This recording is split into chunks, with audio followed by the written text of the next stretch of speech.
안녕하세요. 오늘의 데일리 뉴스레터에 오신 것을 환영합니다. 우리는 K전차에게서 인상적인 사격 시험을 목격하고 그들의 경험으로부터 배울 수 있는 특권을 느꼈습니다. 루마니아 국립군사대학 학생. 지난 5월 현대로템은 루마니아 갈라치에 있는 스마르단 트레이닝 센터에서 K전차 실사격 테스트를 했습니다. 당시 행사에는 현지 루마니아 고위급 군 관계자들도 참여해 K전차의 놀라운 기동 모습을 지켜봤습니다. 루마니아 현지와 주변국 언론들은 실사격 영상과 사진을 공개하며 앞으로 루마니아 국방부가 최대 6개 대대의 주력 전차로 K전차 300대를 도입할 것이라고 보도했습니다.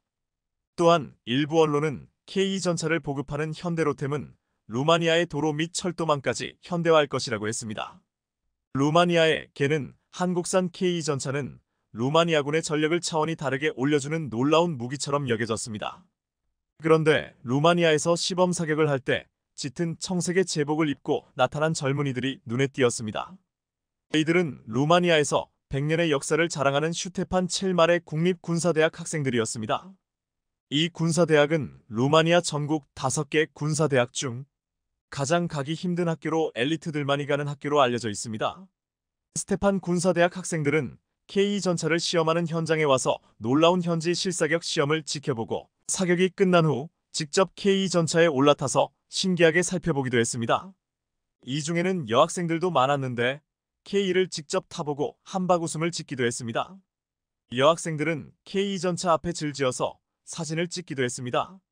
한 현지 언론은 이들이 이번 활동이 앞으로의 군학생 선거에서 그들에게 새로운 지평을 열어줄 수 있는 좋은 기회라고 하면서 그들이 참여한 가장 아름다운 진로지도 활동 중 하나였다고 말했습니다. 동시에 스테판 군사학교 학생들은 탱크 무기에 의숙해지고 이 무기의 특성을 발견했다고 했습니다. 이날 행사에 참여한 안드레이 니카이 학생 병장은 저는 스마르단 훈련장에서 전차 장교와 하사관의 시범 훈련을 목격하는 놀라운 경험에 참여했습니다.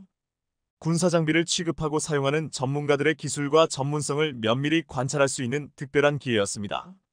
우리는 인상적인 사격 장면을 목격하고 그들의 경험으로부터 배울 수 있는 특권을 느꼈습니다. 라고 말했습니다. 그동안 슈테판 군사대학 학생들은 루마니아 군대에 있는 장비들만을 보아오며 자신들의 진로에 대해서 고민하고 모색해왔습니다. 지난 6월 5일에도 대학 내에서 군사기술 및 장비 전시회가 열렸는데 여기에는 루마니아 육군 기갑부대에서 전차와 자주포 등을 가지고 와 학생들이 볼 수 있게 해주었습니다. 매년 이런 방식이었는데 이들이 직접 찾아간 K전차는 차세대 루마니아 육군의 주력 전차가 될 수도 있다는 기대감에 이를 먼저 본 것은 특권이라고까지 말한 것입니다. 지금 우크라이나 전쟁이 터지면서 동유럽에서 가장 중요한 전력으로 생각하는 것이 전차입니다. 대전차 문기와 드론에 당하고 있지만 전차는 여전히 전장에서 가장 유용한 핵심 전력입니다. 루마니아는 우크라이나 전쟁이 터지자 긴급하게 미국 에밀A 에이브람스 전차 54대를 구입하고 이제는 K전차를 최대 300대 이상 구입하려 하고 있습니다. 루마니아는 예전부터 K전차에 대해 관심이 있었지만 이렇게 대량 도입을 결정한 이유는 얼마 전 있었던 드래곤 24 훈련 때라고 했습니다. 폴란드군이 가져간 K전차는 서방의 그 어떤 전차보다 높은 명중률을 보였고 당시 굉장히 가파른 경사로 몇 km짜리 죽음의 꼴딱 고개를 건너가야 하는데 오로지 K만이 한 번도 쉬지 않고 직선으로 올라갔다는 것입니다. 폴란드 전차병은 기고만장해서 경사로를 쭉 올라가다가 중각에 멈춰서며 차원이 다른 전차라는 것을 증명했다고 했습니다. 드래곤 24에서 폴란드군이 운용하는 K전차의 화력과 기동력을 확인하고는 급히 도입을 추진했고 앞으로 폴란드 못지않은 K전차 주력 부대를 만들 것이라고 했습니다. 또한 우크라이나 소식을 전하는 한 해외 매체는 우크라이나 군사 전문가 이반 키리체프스키의 인터뷰를 전했는데 그는 유럽은 더 이상 미국이 안보를 책임져 줄 거라는 기대를 하면 안 된다고 말했습니다. 그러면서 나토 스스로 지킬 수 있는 힘이 있었어야 한다고 했는데 여기서 굉장히 중요한 발언을 했습니다. 만약 유럽 대륙에서 러시아와의 대규모 전쟁이 발발하면 폴란드의 신속 대응군 발트의 러시아를 억제해야 하고 미국의 증원군은 프랑스와 네덜란드 어딘가에 상륙해야 한다고 했습니다. 하지만 2021년 이후로 교통고속도로 확장 문제가 해결되지 않아 문제가 크다고 했습니다. 게다가 한 나라에서 다른 나라로 군대가 국경 검문 없이 통과해야 하는 문제도 해결되지 않았다고 했습니다. 결국 우리는 NATO가 한꺼번에 덮쳐 적을 무너뜨릴 수 있는 단일 집단군이라고 생각하지만 사실은 그렇지 않다는 것입니다. 게다가 유럽의 모든 도로가 미국산 에이브럼스 전차를 수용할 수 있는 것은 아니라는 사실은 말할 것도 없다고 했습니다. 예를 들어 루마니아에서는 에이브럼스 전차를 사고 싶어 하지만 그들의 도로는 그렇게 무거운 전차를 견딜 수 없다고 했습니다. 이것은 레오파드 2 전차도 마찬가지입니다. 실제로 루마니아뿐만 아니라 오래된 역사를 보존하는 체코와 헝가리 등 동유럽 국가들은 교량이 오래돼서 에이브럼스 전차와 같은 무거운 전차를 운용할 수가 없다고 말하고 있습니다. 따라서 유럽은 이미 미국이 그들을 완전히 보호할 가능성이 낮다는 것을 알고 있고 이제는 스스로 방어할 수 있는 힘을 키워야 한다고 것입니다. 이런 전문가의 지적은 이들 국가에서도 운용할 수 있는 한국산 K 전차에 관심을 가지는 중요한 계기가 되고 있는데 지금 루마니아를 비롯해 슬로바키아 등 다른 동유럽 국가들도 한국산에 눈독을 들이고 있습니다. 실제로 나토가 하나의 힘으로 싸우려면 명중률 높고 기동성이 있으며 가벼운 전차가 필요한데 이것이 바로 K 전차입니다. 현대로템은 루마니아의 K 전차 수주 목표를 300대가 아닌 500대까지 가능할 것으로 보고 추진 중인데 루마니아군이 현재 377대의 전차를 운용하고 있는데 이를 모조리 K 전차로 바꿀 수도 있다고 보고 있습니다. 377대를 루마니아군이 K 전차로 교체한다면 세계적인 기록으로 남을 것이라고 했는데 추후 폴란드처럼 추가 도입을 결정해서 현대로템이 시도하는 500대가 수출된다면 무려 10조 원에 가까운 규모가 될 것이라고 했습니다. 최근 폴란드 인접국 슬로바키아도 신형 전차 도입을 예고하며 K 전차 수출 기대감이 커지고 있습니다. 슬로바키아 역시 나토 회원국으로 최근 104대 전차 구입을 공식화했습니다. 슬로바키아는 한국산 무기의 준수한 성능과 합리적인 가격, 빠른 납기 등의 좋은 인상을 받았다며 K 전차 도입을 진지하게 검토하고 있다고 했습니다. K 전차는 지금 러시아의 침공을 대비하는 나토 국가들에게는 가장 적합한 무기로 여겨지고 있습니다. 이에 지금 미국에서도 K 전차를 따라 에이브람스를 개량하려 하고 있습니다. 지난 3일 미국 경제 매체 비즈니스 인사이더에 따르면 미국 육군은 에이브럼스 전차를 현대화하는 동시에 전차 중량을 최소 2만 파운드약 9톤가량 줄일 계획이라고 했습니다. 보도에 따르면 M123 최신형 에이브럼스에 대한 업그레이드 항목에는 60톤 이하로 중량 감소, 자동 장전 장치, 스텔스 기술, 새로운 주포 등이 포함됐습니다. 해당 매체는 이와 관련해 자동 장전 장치로 전차 무게를 줄인 한국 K 전체 블랙팬서를 사례로 들었는데 K 전차는 전투 중량이 56톤에 불과해 M1A나 레오파드 EA8보다 운신의 폭이 넓다고 했습니다. 과거 미국의 전차를 보고 전차를 만들었던 한국인데 이제는 미국이 한국의 전차를 보고 따라 만드는 상황이 되어버렸습니다. 최근 한 커뮤니에서는 미국 보드카 거표지에 K 전차가 들어갔다고 해서 화제가 되었습니다. 미군의 자랑스러운 전투기와 항공모함이 전면에 붙어 있는데 그 아래 전차가 에이브람스가 아니라 K 전차였습니다. 한 네티즌은 사진을 올린 사람은 아마 구글에서 검색해서 에이브럼스라고 올렸을 거야 라고 말했습니다.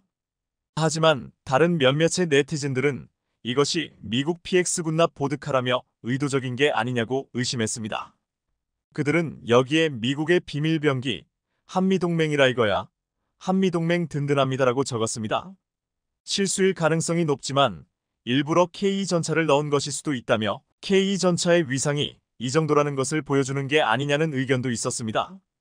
유럽에서 폴란드, 루마니아를 시작으로 K 전차를 도입하는 국가들이 늘어난다면 K 구자준포처럼 한국산 전차의 유럽 점령도 가능하다는 말이 나오고 있습니다. 최근 성황리에 마무리된 중동 지역 최대 규모의 국제 에어쇼인 두바이 에어쇼에선 국내 기술로 개발한 기동 헬기 수리온과 소형 무장 헬기 LAH가 시범 비행을 하며 UAE 상공을 화려하게 수놓았습니다.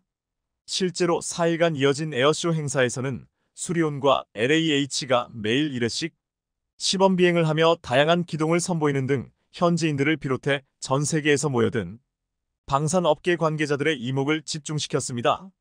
수리온과 LAH가 해외 에어쇼에서 비행하는 것은 이번이 처음으로 특히나 이번 두바이 에어쇼에는 만수르까지 등판하며 엄청난 화제가 됐습니다.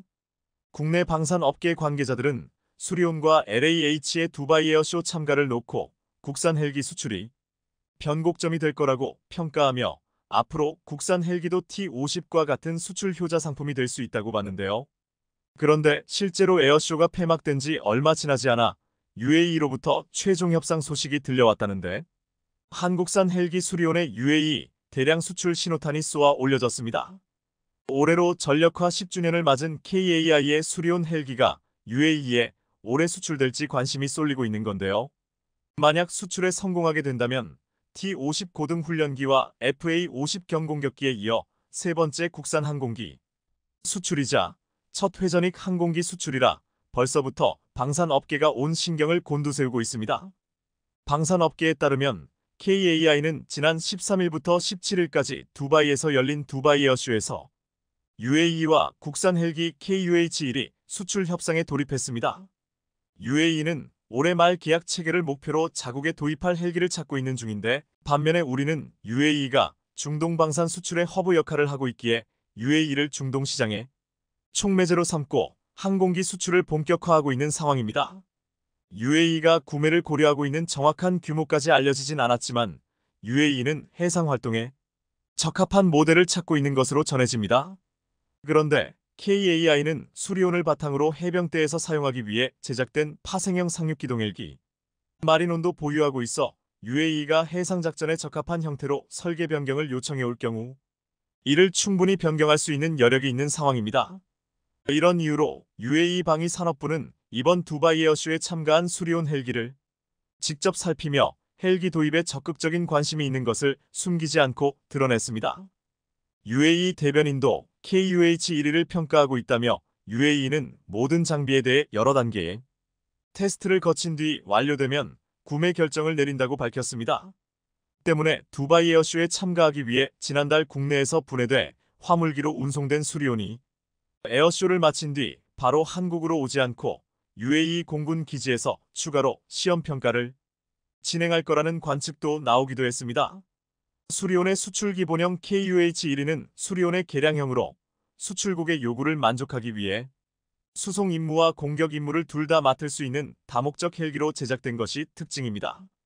KAI에 따르면 이는 수리온보다 외부 기체를 보강하고 내부엔 신규 인테리어를 적용했는데 특히나 UAE에서는 중동 지역에 특화된 사양을 탑재한 최신 기종이라는 점에서 군침을 흘리고 있는 중입니다. 그것도 그럴 것이 KUH-1은 미국 가민의 최첨단 항전 시스템 G5000H를 전면 탑재했는데요. 이에 따라 손가락 몇 번만 움직이면 내비게이션과 통신 시스템, 교통감시 시스템, 비행관리 시스템, 전자 체크리스트 항목, 원격 오디오 인터콤 시스템은 물론 선택적 차트 작성, 교통, 날씨 등 디스플레이를 완벽하게 제어할 수 있습니다. KAI에 따르면 G5000은 모든 비즈니스 제트 항공 전자 시스템에서 사용할 수 있는 가장 직관적인 조종사 차량 인터페이스 중 하나입니다. 미국 연방항공청 FAA 인증한 통합형 터치스크린 컨트롤러가 적용돼 선명도를 높이고 시각적 혼란을 제거하는 동시에 조종 안정성과 편의성도 향상됐습니다. 이와 더불어 GPS와 레이더 고도계 등 항법장치와 통신장비 듀얼 시스템이 적용됐는데 최신 사축 자동비행 조종 장치도 보유합니다. KUH-1은 최대 속도 147노트에 최대 이륙 중량 19,200파운드로 터보 샤프트 쌍발 엔진을 장착 엔진 추력 1855마력 X2로 군사 수송과 항공 화물 임무를 수행할 수 있습니다. 이뿐 아니라 그동안 UAE가 유럽과 미국에서 구매했던 헬기들의 경우 중동 현지 환경에 최적화돼 있지 않았는데 수리온은 이런 문제점을 보완한 새로운 모델을 제시하면서 UAE에서 많은 관심이 집중되고 있는 상황입니다. 더구나 두바이 왕세자인 만수르까지 이번 두바이 에어쇼에 전시된 수리온을 보기 위해 직접 KAI 부스를 방문했을 정도로 UAE 정부 차원에서 엄청난 관심을 보이고 있는 사실이 대외적으로도 드러냈습니다. 그런데 최근 프랑스에서 UAE가 프랑스의 에어버스 H225M 대신 수리온 도입을 선택한 이유에 대해 조명하기도 했는데요. 사실 앞서 5월 UAE가 8억 8천만 달러 규모의 에어버스 H225M 12대를 구입하는 계약을 전면 철회했기 때문입니다. 실제로 최근 프랑스 매체는 수리온이 UAE의 관심을 독차지했다라는 제목의 기사를 보도하며 UAE가 수리온보다 한 등급 앞서는 기체인 H225M 계약을 철회한 이유에 대해 의문을 제기했습니다. 매체는 UAE 입장에서는 H225M과 비교할 때 수리온이 충분한 성능을 지닌 헬기로 판단하고 있다며, 실제로 수리온 해외 수출 버전은 완전 무장한 병력 18명을 수용할 수 있는 데다 유럽 경쟁사 제품보다 20%나 저렴하다고 평가했습니다. 결국 프랑스에서도 한국의 수리온에게 밀린 이유가 있었음을 수긍하고 UAE의 선택을 이해하는 듯한 반응을 한 것으로 보입니다. 프랑스의 반응이 그럴 수밖에 없는 건 두바이 왕세자 만수르가 두바이 에어쇼 행사 기간 중 직접 KAI 부스를 찾아와 많은 관심을 보이는 등 전 세계 방산 업계를 발칵 뒤집어 놓을 만한 파격적인 행보였기 때문인데요. 실제로 만수르는 수리온 수출 기본형 KUH-1에 남다른 관심을 보였는데, 수리온 수출과 관련한 최종 협상을 진행 중인 가운데 긍정적인 기대를 할 수 있게 된 결정적인 대목입니다. 당시 강구영 KAI 사장은 부스를 찾아온 만수르 왕세자를 환대하며 다양한 KAI의 제품들을 소개하며 열띤 홍보 활동을 펼쳤습니다. 사실 수리온은 지난 10년간 운용되면서 기술 신뢰성이 이미 검증된 데다 UAE 내에서 한국 방산에 대한 우호적 분위기도 있어 올해 첫 수출 기대감이 매우 큰 상황입니다. 실제로 지난 8월 수리온은 중동 지역에서 고온 테스트를 마쳤고 사막에 모래를 걸러줄 필터가 설치된 모델도 선보이며 현지에서 열렬한 환호를 받았습니다. 이런 가운데 이번 두바이 에어쇼에선 수리온 수출형 실물기가 최초로 공개되는 등 미사일 장착으로 공격력을 높이며 고객 맞춤형이 가능한 점까지 내세우며 UAE의 구미를 당기게 했는데요. 그런데 사실 UAE는 지난 9월 우리에게 KF-21과 관련해 인니의 미납금을 대납할 테니 공동 개발하자는 제안을 제시하는 등 여러 방면에서 한국 방산과 협력할 의지를 내비쳤었습니다. 당시 방사청에선 사실이 아니라고 밝혔으나 실제로는 유의미한 이야기가 오고 갔을 것이라는 게 방산업계 전문가들의 평가였습니다. 이렇듯 앞서 UAE가 KF-21에 대한 직접적인 협력 의사를 밝힌 만큼 수리온 헬기 구매 결정에도 긍정적인 영향을 끼칠 것으로 보이는데요. 사실 2010년대 초 수리온 개발이 완료됐을 때 KAI는 2023년까지 세계 헬기 수요가 1000대로 예상되며 수리온이 시장 점유율 30%를 차지할 것이라고 포부를 드러냈었습니다. 10여 년이 흐른 지금 수리온은 국내에서 230여 대가 쓰이는 주력 헬기로 발돋움했지만 수출 분야에서의 성과는 미미합니다. 작년부터 한국 방산은 전차, 장갑차, 훈련기, 군함, 잠수함 등 잇따라 해외 시장에서 수주 성과를 올렸지만 수리온은 부침을 겪은 탓에 단 한 대의 수출도 이뤄내지 못했습니다. 심지어 수출 가능성이 적지 않았던 필리핀에서도 성과를 거두지 못하자 우리 군 당국은 해외 경쟁자들과 차별화되는 특단의 대책이 필요하다고 판단하고 서울 ADEX 2019에서 KUH-1이 시제기를 처음으로 공개하며 상황을 반전시켰습니다. KAI가 2015년부터 4년간 500억 원을 투입해 개발한 KUH-1은 현재는 신뢰성이나 가격 등의 측면에서 상당히 경쟁력 있는 기종인데요. 실제로 KUH-1은 설계 단계서부터 군사 용도로 쓰일 가능성을 고려했고 민간에서 10년 동안 사용된 실적을 토대로 신뢰성과 내구성 검증도 완벽히 이뤄진 상태입니다. 그리고 이런 분위기에 힘입어 본격적으로 우리 방산업계는 헬기 수출에 적극 나서며 올해 반드시 국내에서 처음으로 회전익 항공기 수출이라는 쾌거를 달성하겠다는 방침입니다. 이번 UAE뿐 아니라 사실 수리온의 잠재적 수출 시장은 정글이 많아 헬기 수요가 높은 동남아시아 등 개발도상국인데요. 이들 국가의 헬기의 군사적 비군사적 운용 효과를 극대화할 방법과 전술 및 기술을 수리온 수출 패키지로 함께 제안한다면 미국과 유럽 업체들과 차별화된 경쟁 우위를 갖출 수 있어 수출에 상당한 도움이 될 것으로 보입니다. 더구나 UAE를 비롯해 이집트, 이라크까지 수리온의 군침을 흘리고 있는 등 중동 지역에서의 새로운 기회도 엿볼 수 있을 것으로 기대되는 상황인데요. 실제로 최근 KAI에서 이집트, 이라크와도 수리온 수출을 위해 현지 방산 관계자들과 접촉하고 있다는 사실을 귀띔하면서 제2의 중동붐이 일어날 조짐을 보이고 있습니다. 앞서 강구영 KAI 사장은 국내 언론과의 인터뷰에서 UAE의 경우 수출이 가까이 다가온 국가라며 이집트와 이라크는 현재 저희들한테 다가오는 시장이 됐다고 밝혔습니다.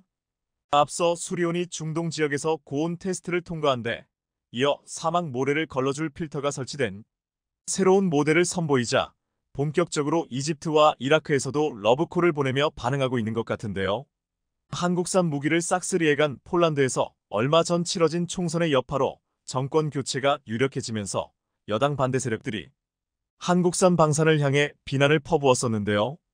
실제로 이들은 유럽산 방산 무기를 들여와야 한다며 한국산 무기의 성능을 깎아내리기에 나섰습니다.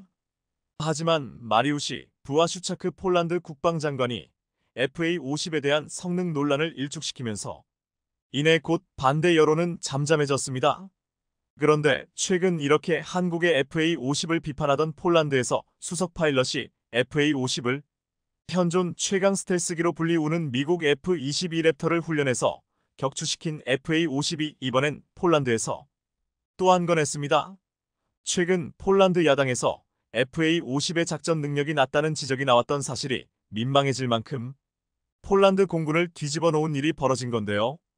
다름 아닌 폴란드 수석 파일럿이 한국에서 배운 비행 기술을 활용해 단독으로 KAI의 폴란드 수출형 FA50GF 조종관을 잡았는데 단독 비행 후 충격적인 발언을 내놓은 겁니다. 방산업계에 따르면 폴란드 조종사 야첵 스톨라렉 공군 소령은 지난 16일 1시간가량 FA50GF의 단독 비행을 수행했습니다. 이와 동시에 폴란드 국군 총사령부는 SNS 계정을 통해 야첵 스톨라렉 소령이 란드민스크 마조비에츠키에 있는 제23 전술공군기지에서 KAI의 FA50GF를 독립적으로 비행한 최초의 폴란드 조종사라고 밝혔습니다. 폴란드에서 FA50GF를 운용하기 전 본격적으로 자국 조종사를 투입해 비행 시험을 벌인 것으로 이날 진행된 단독 비행은 FA50GF 도입 후 단 3개월 만에 이뤄졌는데 기대만큼이나 성공리에 마무리됐습니다. 앞서 폴란드는 두 차례에 걸쳐 8명의 폴란드군 조종사를 한국으로 보내 비행 훈련을 받게 했는데 1차 교육 대상자에는 바로 스톨라렉 소령이 포함돼 있었습니다.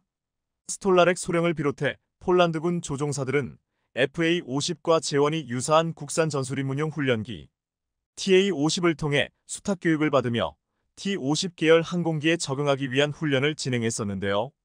그리고 당시 스톨라렉 소령은 TA50의 비행 범위와 가능성은 기대를 뛰어넘었다며 굉장히 인체공학적으로 설계돼 있고 내부에도 정보들이 많이 있어서 조종사들이 더 수월하게 임무를 수행할 수 있도록 도와줬다고 감탄했었습니다. 그러면서 그는 한국에서 한 모든 경험, 배운 모든 비행 기술은 폴란드에서 임무를 완수하는 데 도움이 될 것이라며 폴란드로 돌아가서도 지속적인 훈련을 통해 FA50 비행 경험을 쌓아 교관이 되고 싶다고 소회를 밝혔었습니다. 이렇듯 앞서 TA50 수탁 교육으로 우리와 인연을 맺었던 스톨라렉 소령이 이번에 또다시 특별한 인연을 과시했는데요. 방산업계에 따르면 한국에서 수탁 교육을 마치고 폴란드로 복귀한 폴란드군 조종사들은 FA50GF 후방석에 올라 비행 감각을 잃지 않으려고 주기적으로 후방석에 탑승했던 것으로 전해집니다. 실제로 한국에서 교육을 받을 당시에도 폴란드군 조종사들은 누구보다 진지하게 공격적으로 훈련에 임하는 모습을 보이는 등 우리 공군이 감탄하지 않을 수 없었다고 합니다. 그것도 그럴 것이 사실 폴란드에서 주로 운용했던 미그 29와 T50 계열이 시스템이 다른데 T50의 항공기 컨트롤 시스템이 전자적으로 돼 있어 최첨단 전투기에 대한 비행 감각을 새로 익혀야 했기 때문입니다. 그리고 폴란드 조종사들의 이런 노력으로 FA50GF 도입 후 불과 3개월 만에 단독 비행을 성공적으로 마칠 수 있었던 것으로 보입니다. 폴란드 매체에 따르면 야첵 스톨라렉 소령은 이번 비행 준비는 일주일 전부터 시작됐다며 비행 구역까지 단독 비행을 수행한 후 착륙을 위한 여러가지 기동 훈련을 수행했다고 인터뷰에 응했습니다. 이에 앞서 폴란드 제23대대 대변인이자 FA50 엔지니어인 마신 BORUTA 중령은 오늘은 매우 특별한 날이라며 미그 29의 30년 역사를 마무리하고 FA50이라는 새로운 시대를 여는 날이기 때문이라고 밝히는 등 폴란드 군에서 이날을 얼마나 중요하게 여기는지 알 수 있었는데요. 그러면서 그는 조종사를 비롯해 FA50을 운용하기 위해 모든 노력을 기울인 팀 전체가 자랑스럽다며 우리는 단기간에 훌륭한 성과를 냈다고 말했습니다.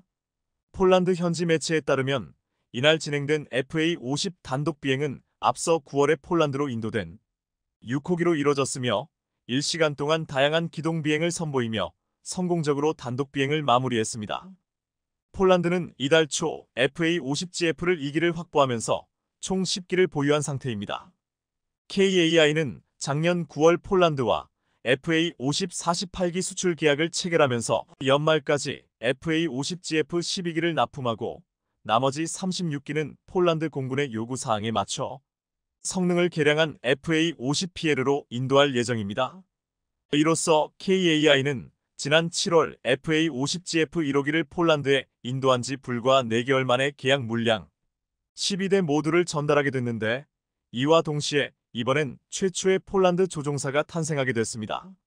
사실 지난 8월 15일 폴란드 군 열병식에서도 폴란드 조종사가 FA50을 비행했지만 그 당시에는 우리 조종사가 전방석에 폴란드 조종사가 후방석에 탑승했기에 그야말로 단독 비행은 아니었습니다. 하지만 이번엔 폴란드 군 내에서 최초로 진행된 단독 비행으로 순식간에 미그 29에서 FA50으로 기종 전환이 이뤄지게 된 겁니다. 사실 T50 계열인 FA50은 미국 로키드 마틴의 F-16 기술을 바탕으로 만들었기에 과거 수십 년 동안 미그 29를 운용했던 폴란드 군 조종사들이 처음엔 T50 계열 항공기를 적응하는데 어려움을 토로했었습니다. 다시 말해서 소련제 항공기에서 서방제 항공기로 갑자기 기종 전환을 하는 게 여간 어려웠던 게 아니었던 겁니다. 하지만 FA50이 폴란드에 인도된 지 불과 몇 개월 만에 스톨라렉 소령은 FA50을 단독으로 비행하며 폴란드 공군의 새로운 시작을 알렸는데요. 사실 이런 일이 가능할 수 있었던 건 70명에 이르는 KAI 파견 상주 조종사들이 폴란드 군을 뒤에서 전폭적으로 지지했기 때문에 할 수 있었던 일입니다. 이와 같은 내용은 이번에 단독 비행을 성공적으로 마친 스톨라렉 소령의 인터뷰를 보면 단번에 파악할 수 있습니다.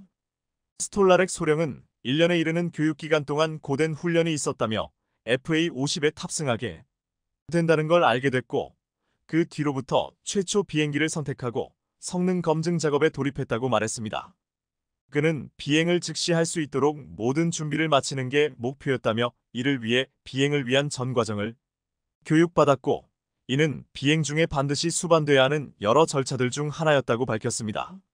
스톨라렉 소령은 시간이 많이 걸리는 작업이었다며 그럼에도 불구하고 단독 비행의 순간이 다가오니 감정이 치밀어 오른다고 소감을 전했습니다. 그는 사전에 지정된 여러 가지 기동을 수행하기 위해 약속된 곳으로 조종관을 잡았다며 처음에는 다소 어려웠지만 막상 출발 이후에는 벅찬 마음으로 임무를 완수했다고 말했습니다. 아울러 스톨라렉 소령은 FA50을 통해 비행하는 순간은 가히 환상적이었다고 감탄을 자아냈습니다. 이번에 야책 스톨라렉 소령의 단독 비행은 폴란드 공군이 새로운 항공기 운용에서 완전한 독립을 달성하기 시작했음을 의미하는데요. 또 23기지의 공군 공병 등이 FA50의 엔지니어링과 항공 서비스가 가능함을 보여주는 대목이기도 합니다. 이런 이유로 이번 단독 비행 성공 이후 폴란드 국군 총사령부 공식 SNS에는 조종사, 엔지니어, 항공부서의 놀라운 성과를 진심으로 축하드린다. 자부심을 느낀다라는 글을 올리며 곧바로 축하의 메시지를 전했습니다. 반면에 앞서 FA50을 향해 비난을 퍼부었던 폴란드 내 특정 정당의 정치 성향이 두드러지는 웹포털 ONET은 숨죽이는 듯한 모습을 보이며 이번엔 아무런 언급조차 하지 않았습니다. 이렇듯 이번에 FA50의 단독 비행 성공으로 폴란드 일각에서 존재했던 FA50과 관련된 루머가 하루아침에 사라지며 억지 주장이 모두 반박되는 상황이 펼쳐진 겁니다. 그런데 최근 폴란드에 인도된 FA50 동체 하부에 의문의 이것이 발견되면서 궁금증을 자아내고 있는데요. 방산업계에 따르면 최근 폴란드에 인도된 FA50GF의 조종석 동체 하부에 진한 회색의 도색이 칠해진 사실이 폴란드 SNS를 통해 공개됐습니다. 그런데 현재 FA50 계열 항공기를 운용하는 그 어떤 나라에서도 발견할 수 없었던 거라 더욱더 궁금증을 자아냈습니다.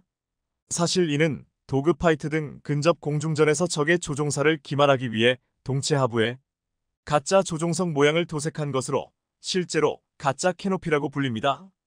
매우 직관적인 형태의 스텔스로 적군이 정확한 공격 지점을 파악하기 어렵게 만들고 적의 공격을 회피할 수 있게 합니다.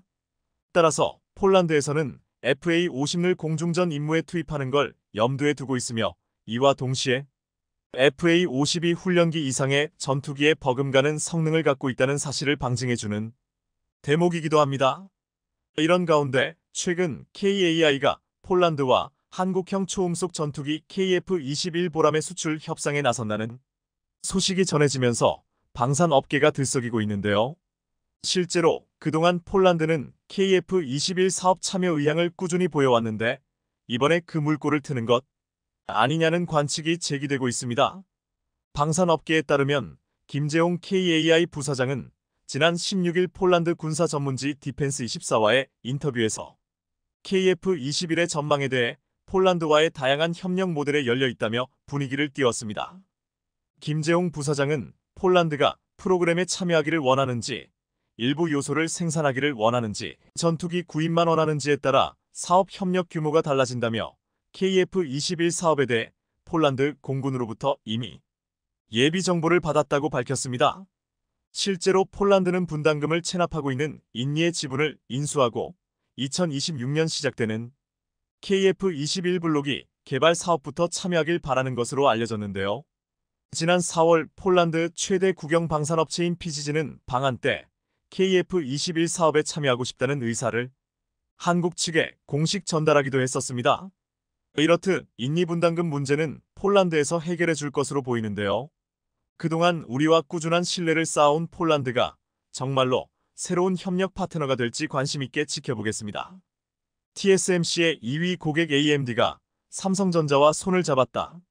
삼성전자의 반도체가 1분기에 4조 6천억 원대의 영업적자를 내면서 우려가 커진 가운데 전격 메모리 반도체 감산에 나서면서 다시 반등할 수 있다는 기대감이 높아지고 있습니다. 삼성전자가 대규모 적자를 기록할 때 1위 기업 TSMC는 약 10조 원의 영업이익을 기록하면서 부러움을 샀는데 지금 대반전의 기회가 찾아오고 있다는 보도가 나오면서 놀라움을 주고 있습니다. 지난 3일 IT 팁스터 코너는 자신의 SNS에서 미국 AMD가 기존 대만 TSMC에 맡기던 4나노 칩 생산을 삼성전자에 맡겼다는 사실을 알렸습니다. AMD는 애플에 이어 TSMC 전체 매출 2위 9%의 대형 고객사로 지난해 TSMC 총 매출 92조 중에 9조 원 상당의 칩 생산을 책임지고 있었습니다. 이렇게 TSMC에 엄청난 양의 반도체 생산을 맡기던 AMD가 삼성전자로 바꾸었다는 것은 엄청난 일로 지금 글로벌 반도체 업계에 엄청난 파장을 가지고 오고 있습니다. AMD가 TSMC에서 삼성전자로 발주처를 바꾼 이유에는 자사의 노트북에 들어가는 칩 생산 지연이 가장 크다고 보고 있습니다. TSMC가 3나노 공정에서 수율 확보에 어려움을 겪으면서 제때 공급을 하지 못한 것입니다. 업계에서는 TSMC가 노트북에 들어가는 자동 전원 공급 장치를 제때 공급하지 못해 AMD의 노트북 출시가 미뤄졌다고 했습니다. 또한 TSMC가 미국 공장에서 생산하는 반도체 칩 가격을 인상하기로 한 것도 영향을 주었을 것으로 보고 있습니다. TSMC는 하반기 가동 예정인 미국 파운드리 공장에서 양산되는 5나노 칩 가격을 대만 공장 제품 대비 2030%를 인상할 것이라고 했습니다. TSMC가 대형 고객사 이탈 가능성에도 크게 가격을 올리려는 이유는 인플레이션 등으로 미국 내 생산 비용이 크게 늘어났기 때문입니다. 그동안 TSMC는 대만이 아닌 해외에 공장을 지으면 비용이 오른다는 점을 우려해왔습니다. 그런데 문제는 TSMC가 미국과 일본 등 공장에서 발생한 비용 증가를 전부 고객사에 전가하려고 한다는 것입니다. 이번에 TSMC가 가격을 크게 올리면서 양사에 모두 칩 생산을 맡기는 AMD, 퀄컴, 엔비디아 등 미국 팹리스 기업이 삼성 파운드리로 옮겨갈 것이라는 전망이 나오고 있습니다. 이번 삼성전자의 대규모 반도체 적자는 디램 낸드 등 메모리 부진이 위낙 크기 때문이었습니다. 지난해 하반기부터 주요 고객사들이 주문을 줄이고 재고 관리에 집중하면서 삼성의 적자 규모가 점점 커졌습니다. 이렇게 메모리 악화에 삼성이 속수무책으로 흔들리고 있는 것과 달리 파운드리 비중이 압도적인 TSMC는 글로벌 수요 위축 속에서도 10조 이상의 영업이익을 자랑했습니다. TSMC의 견조한 성과는 오랜 기간 다져온 파운드리 기술과 고객사별 노하우 축적이 주 요인으로 꼽혔는데, 제품 적시 납기, 높은 수율 결함이 없는 합격품의 비율, 고객 맞춤형 생산 등으로 애플, AMD, 엔비디아, 퀄컴 등 우량 고객과의 신뢰를 형성하고 있기 때문이었습니다. 하지만 지금 그동안 자랑해온 높은 수율을 통한 제품 적시 납기가 무너지고 가격까지도 대폭 높이면서 믿고 있던 파운드리 고객사들을 삼성전자에게 내줄 수 있다는 것입니다. TSMC 공장 가동률은 지난해 4분기부터 급격하게 하락했으나 TSMC는 총 마진 목표 53%를 유지하기 위해 애플과 같은 주요 고객들의 반대에도 불구하고 6% 가격을 인상해 주문 감소로 인한 손실을 메웠습니다. TSMC 매출의 25%를 차지하는 애플만 2030%의 할인을 해줬는데, 이러한 갑질 행태가 미국 기업들의 반발을 사면서 외면하게 만들고 있다고 보고 있습니다. 삼성전자는 2021년 처음 선보인 4나노 초기 버전 상용화 이후 수율 관리에 큰 어려움을 겪었습니다. 당시 수율 문제로 최대 고객사였던 미국 퀄컴을 대만 TSMC로 빼앗겼습니다. 이것은 가장 굴욕적이고 큰 사건이었습니다.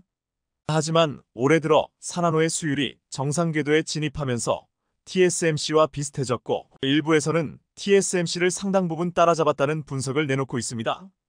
한때 수율 문제로 대형 고객사를 TSMC에게 놓쳤지만 이제는 삼성전자가 수율의 안정화를 이뤄내면서 다시금 굵직한 대형 고객사 재유치에 성공하고 있습니다.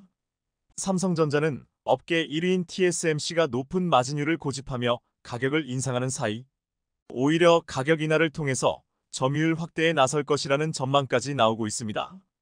지난해 모리스 창 TSMC 최고 경영자 CEO는 미국에서 동일한 칩을 생산하는데 드는 비용이 대만보다 50% 더 높으며 미국에서 계속 생산할 이유를 찾을 수 없다라고 지적한 바 있습니다.